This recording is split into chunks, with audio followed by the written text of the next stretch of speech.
Welcome back to another episode of the Breaking Black Podcast.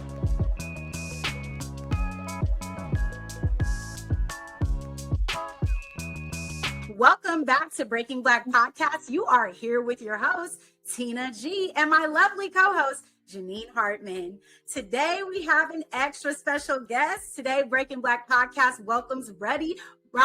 He is a comedian, an actor, and a director, and we're excited to have him on the show. Buddy is also a SAG board member, and he is on the SAG Next Gen committee. Buddy, thank you for joining us at Breaking Black Podcast. I'm so excited to interview you on the show. Oh, hey, thank y'all for having me. I'm glad we was able to make it happen. So let's get it in.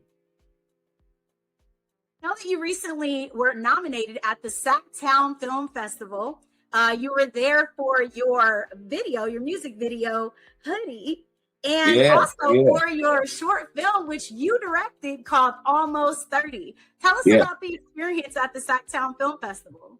Sacktown, well, the film festival in general was dope because the guy who runs it, his name is Kier.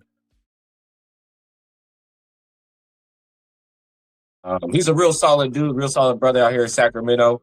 And so, and we grew up in the same city, Yuba City. So, you know, we all has kind of like the same mutual network of friends and stuff, like kind of like growing up, but never really knew it until like he started to get into like the acting space and the film space and stuff like that. And it's just been, it was real cool. But the film festival was at the IMAX. It was like a 2-day festival. I think he sold like maybe like over 800 tickets.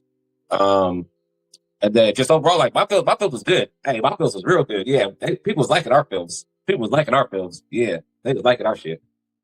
That's so dope. I watched it. I was like, Almost 30 is a dope film. Janine, you gotta check it out. It's really dope. It's a nice, like, kind of rom-com feel. Buddy has so much stuff going on. So let me just go through the laundry list of things that you are affiliated with. So Buddy actually is the producer and host of the Yeah Buddy podcast. You're a fellow podcaster. I've actually made an appearance on your show.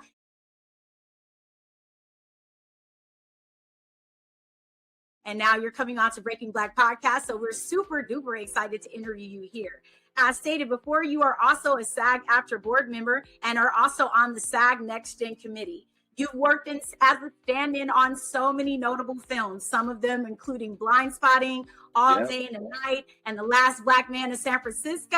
And last but not least, you directed your short film, Almost 30, which has complexities about a young woman navigating her romantic life on the eve of her 30th birthday. Mm-hmm. Tell us a little bit about your short film, some of the experiences that you had directing this film. So I directed both of those films too. I directed the music video as well too. So, but like with Almost 30, the way that came about, it was towards the tail end of the pandemic, like 2021 and stuff like that. You know, where we had the EDD money, and we was like, man, we never going broke. I was like, we ain't never going broke. Like, so me and my homies, I don't know if you know Roy Ellis out here in the Bay Area or whatever, but he worked grip on a lot of films and stuff like that. Me and him met on The Last Black Man in San Francisco. Just basically worked on films ever since then. And so I brought him on board. The film was written by a young screenwriter out here in Sacramento who she was just trying to get her production company off the ground. And I was just looking for something to produce, I guess, say, and direct, because I never did it before. So this was just a good opportunity to help her get her production company off the ground. Her name is Ari. And then get my feet wet with producing stuff and directing as well. And it was a good opportunity, like I said, because Roy, that's my homie. So anytime me and Roy can work together on something, we can do it. And then Lionel, Lionel Gardner, old cat who just passed away. Rest in peace to Lionel. He was a producer on the film too. So he had jumped on board at the last minute to help make sure everything came through. So it was a real dope collaborative experience. And like I said, if you watch the movie, like you see the end credits and stuff like that, we do the whole film roll of all the behind the scenes. It was black. We was black up at that, but that was beautiful. Black and beautiful. I definitely enjoyed it. Oh my God. Well, speaking of that, since we're first time directing as well as producing, are you interested in writing a film? And if so, what would it be about? I don't think I'm a like because I do stand. I was about to say I'm not a writer, but that would be really bad. Like being a stand-up comedian and say like you don't write. So let me rephrase that. Like I write, you know, what I'm saying like I write my own jokes and all this type of stuff. But like the process of like writing a script and like because there's so many technicalities too and stuff like that. I'd rather be. I see myself as like a punch up person. So if you was to give me like a completed script and you'd be like, oh, I just need maybe help with a scene here or where this could go. That's where I would be more effective and stuff like that. I don't think I have the mental capacity or bandwidth to actually go right down the no, I can't do that. No. What would you say is like the main challenge in terms of looking at, writing a film, which you're kind of like, that's not my thing. I'd rather punch it up versus like actually writing your comedy material for your stand-up. Good get it back on the stand-up comedy stage. I've been took a little break. I've been out making movies and shit like that, which is cool. Thank you. Sure, I'm one supporter. Thank you. All right, cool. I've been out there making movies. Actually, got this movie out on Tubi right now. It's called The Ride. Make some noise, y'all see The Ride. All right, cool, man. No, it's a real movie. It's a movie called The Ride. It actually stars like a rapper named Ludacris. Y'all know? Yeah. All right, well, okay, we'll get this all right. Cool. So y'all don't know who Ludacris is. He's one of the two black people in the Fast and Furious movies. Let you take a guess. But this movie called The Ride, they don't even involve like no cars or nothing like that. Like in this movie, like Ludacris, he's in this interracial relationship. He's married to this white woman, and nobody's all right. So. I know you do a lot of stand-up, so I'd like to learn a little bit about your process. Like, how'd you get into stand-up, and do you typically write a lot of your material, or are you kind of just going off the cuff when you're doing stand-up? So, ways that I'll give you the cool answer, and then I'll give you the real answer. So, like the way I got to do a stand-up and stuff like that was I was doing acting first. And then I just always had like really good comedic timing in like my acting classes. That's something that just always stuck out was like my comedic timing. And so the acting coach was like, man, you should try doing improv. So then I started doing improv, get like an improv troupe, all this type of stuff. And then from there, I was all like, I just do stand-up comedy because stand-up comedy I feel like way cooler than, like I said, you get to flex it. It's like a different muscle you get to flex because like I said, you're writing your own material. You're it's almost like creating like with acting, how you got to do your own backstory for your character, stuff like that. Like, it's kind of like the same thing for me, like with stand-up comedy, just like writing the jokes and all this type of stuff. And then, so that was cool. Like I said, it was just something for me to do to stand out. It looked really cool. But then, like I said, on the real side of it, what I'm saying, like just I think at that time, because I've been doing stand-up comedy it'll be 10 years in August. So I think at that time, like 10 years ago, I was in a really bad space mentally and stuff like that. And so what the saying for comedy is like, it's cheaper than therapy or whatever it may be and stuff like that. So it was just a way for me to kind of get over my depression, anxiety, and all this type of stuff. Also, now fast forward, I guess like where I'm like at now, like with my writing process, it all depends. I don't feel like because I'm so busy doing other types of things, I'm not very disciplined as like a comedian. That's one thing that I realized is like the discipline isn't really there. So like I don't write as much as I should, but when I do write, it's some genius stuff. It's some pretty funny stuff. But I just kind of go with like recently when I've been doing shows, I have like about like 30 minutes of material. So now like when I go out and I'll do shows, like maybe my first 5-7 minutes or stuff like that, I just try to focus on just going off the rip and just freestyling, just see what's going on with the crowd and stuff like that to kind of get back to flexing that type of muscle. What would you say you enjoy the most? I know you do a myriad of things in the entertainment industry. Out of doing stand-up, directing, acting, what would you say you're the most passionate about? The most passionate about? Shit. It might sound hella cheesy, really, really cheesy, but like the thing that like I'll be the most passionate about is just like being around this group of people. Like, like being around just this space, this atmosphere of like filmmakers, artists, and like, we're adults now, what I'm saying? We're doing stuff that like you kind of like would, only dream of as like a child and stuff like that. So my favorite thing about it is just being able to occupy some sort of space in this world, in this community, and be able to fit in, but then also stand out. Because like I said, I'll be talented at all the shit that I be doing. Beautiful. Is there any body or any group that influenced you creatively that you would want to work with in the future? Yeah, I mean, I feel like I'm doing that right now, or at least that's something that that's the goal. That we could kind of segue to, like, with the whole, like, with me being on the board member and being on the next gen committee and stuff like that. Like, my responsibility as the chair of the next gen committee is kind of, like I said, be more of a presence out there in the community and what all that entails. But from, like, a personal standpoint, it gives me that opportunity to go out there and meet these people. So it's not really necessarily like I say, I'm fortunate enough to be in a position where it's not necessarily like a wish list of people to go and talk to. It's more like a checklist of people. Because even like Tina, because I see Tina up at the Cinnamon Mixer. We was talking for a minute, you know what I'm saying? And I was like, hey, let me get her on a podcast. You know what I'm saying? Like, you know what I'm saying? She's real cool. She got a real good vibe to her. She like that. She's got a real good story to tell. Like, let me get her on the podcast. You know what I'm saying? So it's not necessarily like a wish list of things. It's like, it's more like a checklist, I would say now. I love that. You have so much going on. With you transitioning now, being on the SAG board, and then also working with the Next Gen committee, what's something that you believe that you may have done like early on in your career that you feel like you've outgrown now, or that you feel like being on the board has kind of challenged you to grow?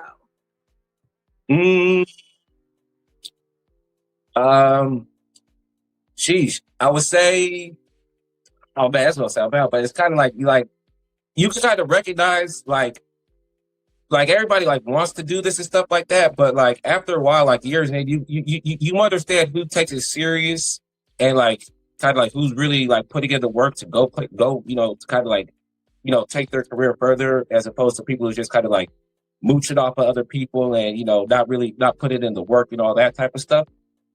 So being on the next gen committee, because like helping people out and being a member of the committee is something that I've always liked to do. But now being on the next gen committee is kind of like a responsibility that I have.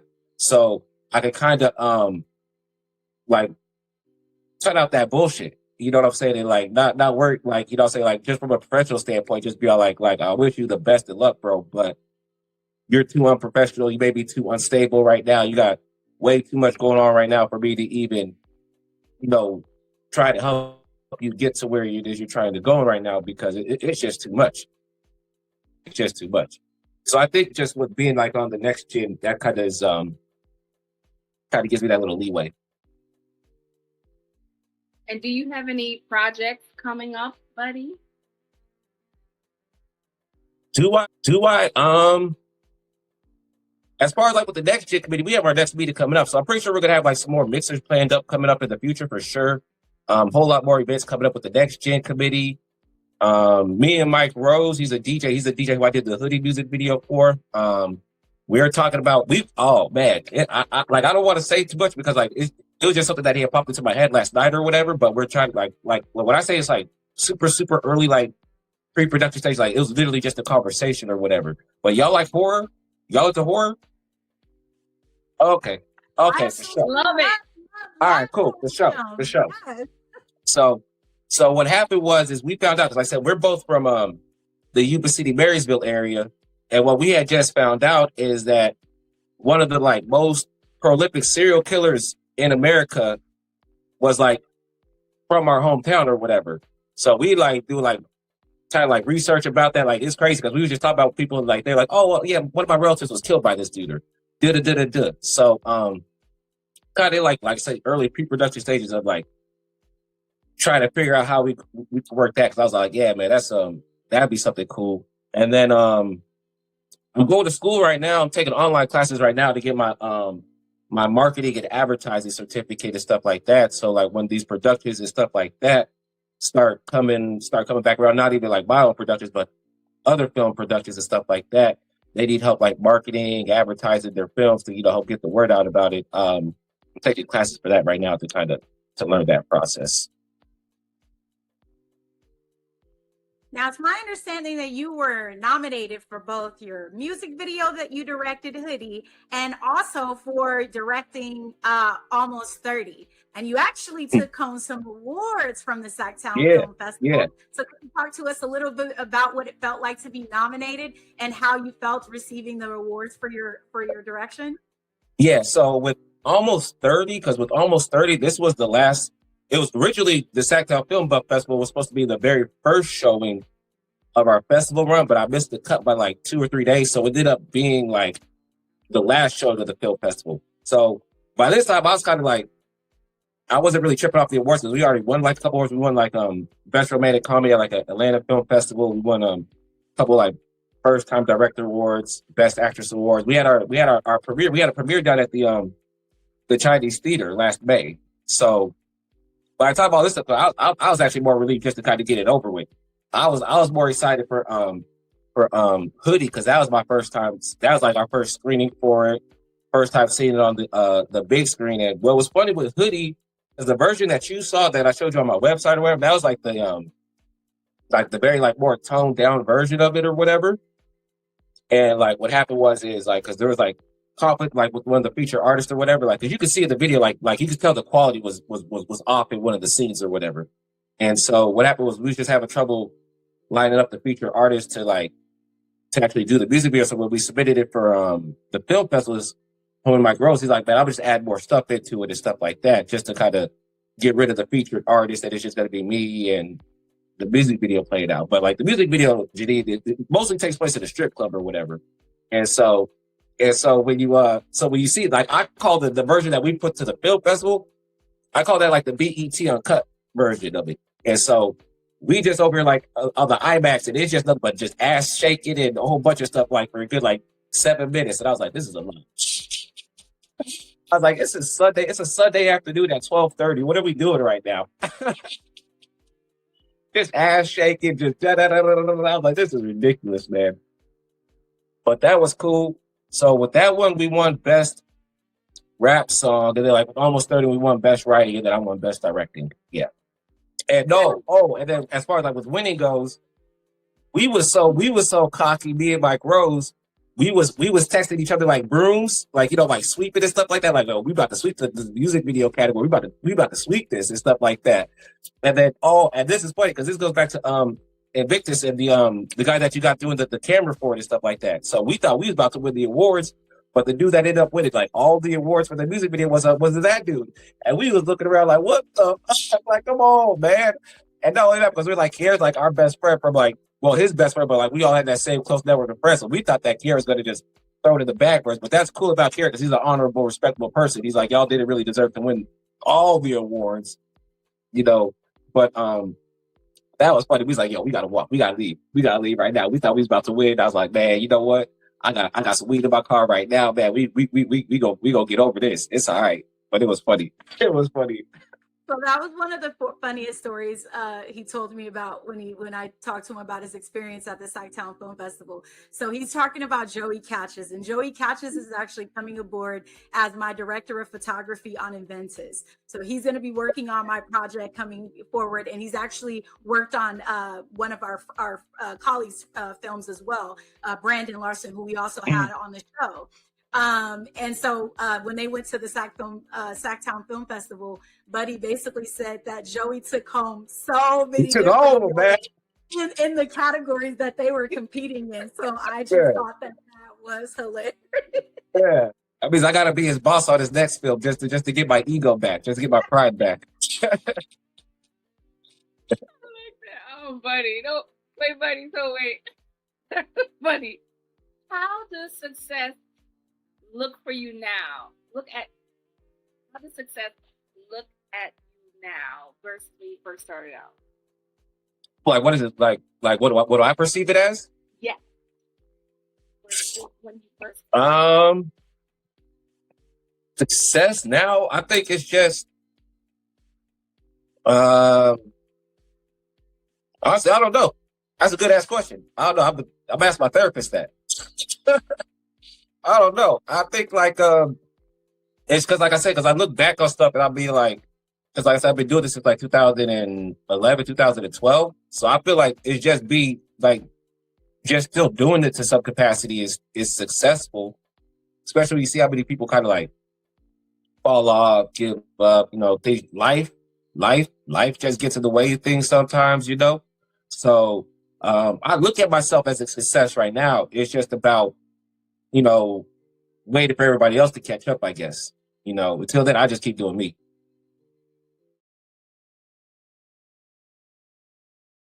You directed on the film Hoodie, which you said was shot primarily in a strip club. Now I saw what you call the watered down or edited version of the story. Yeah. What prompted you to want to direct a video that kind of had more of these elements in the story? Well, I mean, the simple answer is my homie, Mike Rose, he's the DJ at the strip club. So we had access to it. You know what I'm saying? We had the location for free. We had the extras for free. You know what I mean? Save some money on the budget.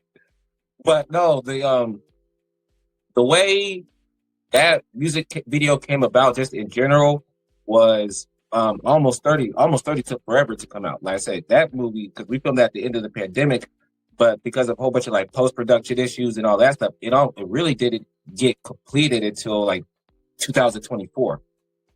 And so Mike Rose was like the finishing piece on the thing because we had no music, no sound person to level out the sounds and stuff like that.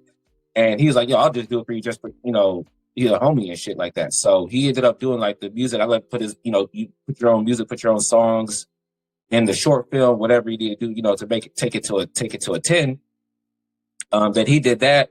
And then Hoodie was just almost like a favor of a favorites where he's all like, I got this idea in my head because he had the idea in his head already.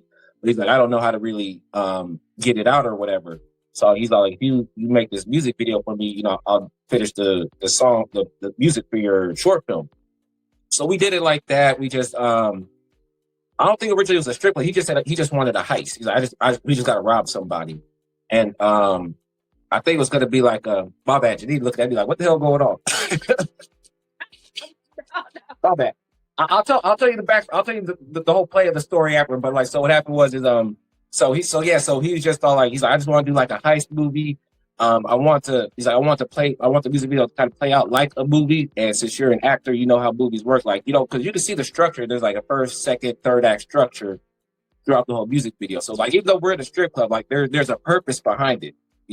There's meaning behind it. And so the way the music video plays out, it's like a Bonnie and Clyde type of story where it opens up and the artist, DJ Mike Rose, he's just walking through a grocery store. He sees another girl in there, they're kind of flirting or whatever and stuff like that. And then he ends up robbing the grocery store, the liquor store. I got a cameo with it. I played the cashier. He is a robbing me, holding me up. And so from them holding up the liquor store, now becomes this whole like love story, Bonnie and Clyde type of thing. And robbing the strip club was kind of like their big pay. So she kind of gets dressed up like she's about to audition for the strip club. They take her to like the back, like the manager's office or whatever. She's giving like a private dance or whatever. And then like the Mike Rose, he sneaks in through the back. They end up like blindfolded him, handcuffing him, robbing him for his money, and then they break out or whatever. But then you have the B-roll footage and all that stuff. That's where like the strippers and the dancing and the ass shaking, and that's where all that stuff kind of comes into play. It sounds like you had a great time. It was cool. I had my mom there. Because I just remember too. Because my mom, I didn't know she was gonna come. She was just, I'm gonna come. I thought she was only gonna come see Almost 30. Because she's seen Almost 30 a bunch of times, and she was like, I like Almost 30. All right, cool. You come and watch Almost 30. But she came for the hoodie and things like that. And I was like, I don't think she want to see this. I don't think she gonna like this at all. She support me, but I don't think she gonna like this. That is absolutely hilarious. I know you've directed music video, you've directed a short film. Are there any stories that you feel are underrepresented? And if you were to direct another film, what genre of film do you think you'd be most interested in directing? So can you say the first question again? Are there any stories that you feel are underrepresented? Any stories that are unrepresented? Any stories or any genre of film? Any genres of films? I feel that it's weird because I feel like it's just about finding it now, because there's so many different type of like streaming services and platforms cater to every type of genre of film and stuff like that. I think right now it's almost not unrepresented. I think it's like I think everything's almost oversaturated as far as access to it, as far as access to the stuff. So it's kind of hard to find the stories that you want to be told. But like, I mean, everywhere I go, like I hear, like maybe this because I'm in we're in the film community, we're always hearing about these crazy, interesting projects going on and stuff like that. So from the writers and like the creative standpoint, I don't think stories are being unrepresented, because I think we're out here actually trying to do it. But the platform, I guess, from that standpoint, the platform to actually get the eyes on it and stuff like that, that's kind of where I guess you would say is being unrepresented or underrepresented. So you're talking about distribution then, in terms of I think so. Yeah, I think so. In terms of distribution and stuff like that, most definitely. And then as far as next project to direct, I don't know, because this was a lot. I mean, directing is a lot in general. I was like, man, acting is so easy. Acting is so easy compared to like all the other stuff that goes on to like, I mean, acting is hard, but compared to like all the other stuff that it takes to make a film, production, all that type of stuff, man. Because I was like, even like as a director, like I gotta ask myself, do I really want to be committed to the pre-production process, the principal photography, like actual production, and then even the post-production? I'm like, do I want to be involved through that whole entire length of the project? So I don't think it's necessarily a type of project. It just has to be with a group of people that like I said, I feel comfortable being around for these next couple of months or up to a year, So yeah, so nothing in particular. I guess I'm just out here just whatever. Yeah. If your career or your stand-up comedy had a theme song or a Netflix special, what would it be called? My Netflix special, or oh man, that's a good one. I thought one special that came to my mind, because I turned 38 this year. So I thought that Black Don't Crack. I thought that so I thought a cool name for my comedy special, like because I turned 38 this year, would be called like 38 Special, like the gun, because now I'm turning 38.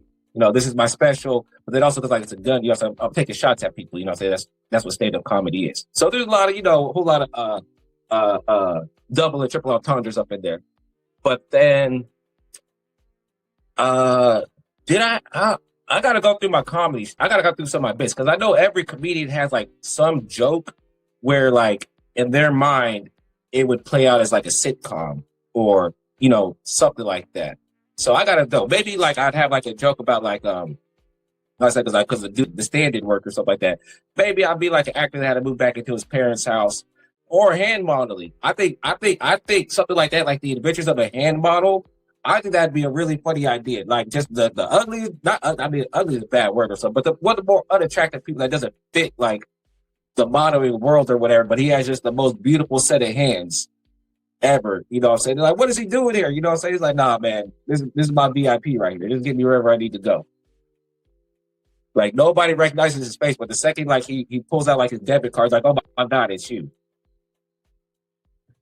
If you ever direct a film like that, you got to give me a call. See. Oh, great minds. That's a great idea. What would you say you would want our fans or followers to know about you and your work? I think that probably like most stand-up comedians and stuff like that, like how you see our perception on stage, being energetic, being very extroverted, stuff like that. It's probably kind of like the opposite, like outside of stuff like that. So like a lot of times, like people see me like to myself or by myself and stuff like that. Like I'm not an asshole, I swear. It's just that I'll be like sometimes I just like to be by myself. That don't mean you can't come up and talk to me and stuff like that. But you know what I'm saying? Like, because sometimes you just be like when people see like. Especially like when you have success too. Especially like once you start to achieve some sort of success and you're still like kind of introverted or whatever. So like when you're in a crowd of people, but you're still like sitting back, A lot of people could take that shit as like being rude or like, you know, he think he's too good for us or whatever. But it's like, no, man, I'm just shy. I'm just shy. I totally get that. Like I'm a major introvert too. When I'm not working in the industry or not in, you know, the public eye, I'm super, super introverted also. So I totally get that. What are some projects that you have coming up or projects that are out that our followers or our listeners can check out? And then also, where can we find you on social media? Yes. So all my projects that I do, I upload them to my website.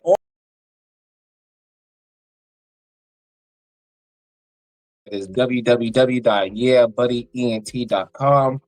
Up there, he has like some of my podcast. That's the main thing that I got going on right now is the podcast that I've been doing. That's the most consistent thing. So you'll see the Yeah Buddy podcast. You'll see all the podcasts that I've done. The Funny Business podcast, where I read like business people, entrepreneurs, stuff like that. You'll see podcast interviews that I've done. You can see stand up clips, 5 minutes, 10 minutes. You can see like the full stand up comedy shows that I produced and stuff like that, where I like host. You'll see other comedians, headliners, all that type of stuff. Short films like Hoodie, Almost 30. You'll see like, we call it like the Yeah Buddy reality TV, but it's just like, you know, behind the scenes clips of me and do what I do. So that's the main place that people want to find me or get a hold of me or see what's going on in my life. It's all right there.